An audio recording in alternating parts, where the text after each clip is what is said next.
It was a cold winter morning on January 15, 1929, when a boy named Michael King Jr. was born in Atlanta, Georgia. No one knew then that this boy would grow up to change the moral direction of a nation. His father, a preacher, would later rename both of them Martin Luther King, after the great reformer who defied the old world to demand truth and justice. Growing up in the segregated South, Martin witnessed the cruel injustice of racism firsthand. He saw signs reading, "Whites only," and colored on buses, schools, and restaurants. Even as a child, he asked his parents, "Why do they treat us differently?" That question stayed with him for life. By his teenage years, Martin was a gifted student and a deep thinker.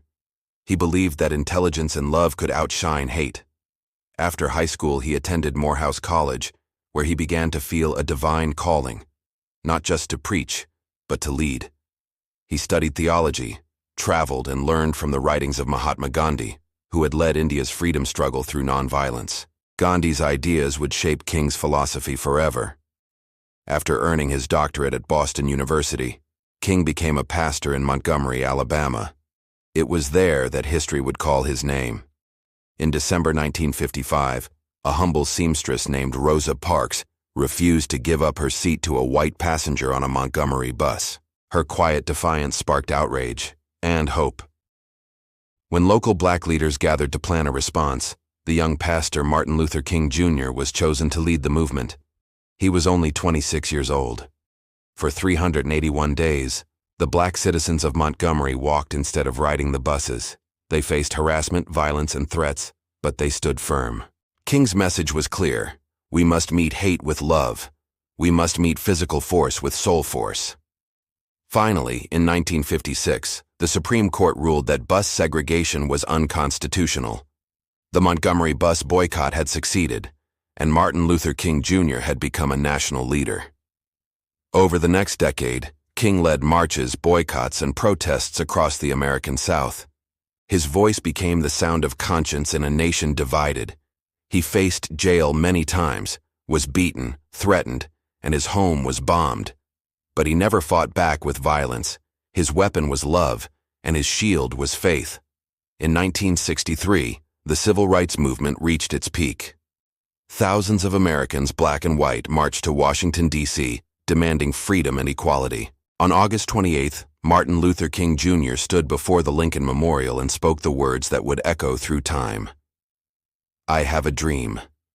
A dream that his 4 little children would one day live in a nation where they would not be judged by the color of their skin, but by the content of their character. That speech changed hearts around the world.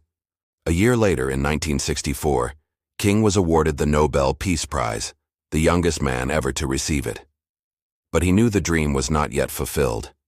He continued to march, to preach, and to call for justice, not only for black Americans, but for the poor, the workers, and even against war. He once said, "Injustice anywhere is a threat to justice everywhere." But as his influence grew, so did the danger around him. On April 4, 1968, while in Memphis to support striking sanitation workers, Martin Luther King Jr. stood on the balcony of the Lorraine Motel. A single gunshot rang out. The man who dreamed of peace fell, and America wept, yet his death did not silence his dream. Across the world, people took to the streets, mourning not just a man, but a movement. The Civil Rights Act and the Voting Rights Act had already begun to reshape the nation, but King's legacy lived on in every protest for equality and every voice that dares to speak truth to power. Today, Martin Luther King Jr.'s dream continues to inspire generations, a dream of unity, dignity, and peace. He once said, "The arc of the moral universe is long, but it bends toward justice. And because of him, it still bends. One step, one march, one dream at a time."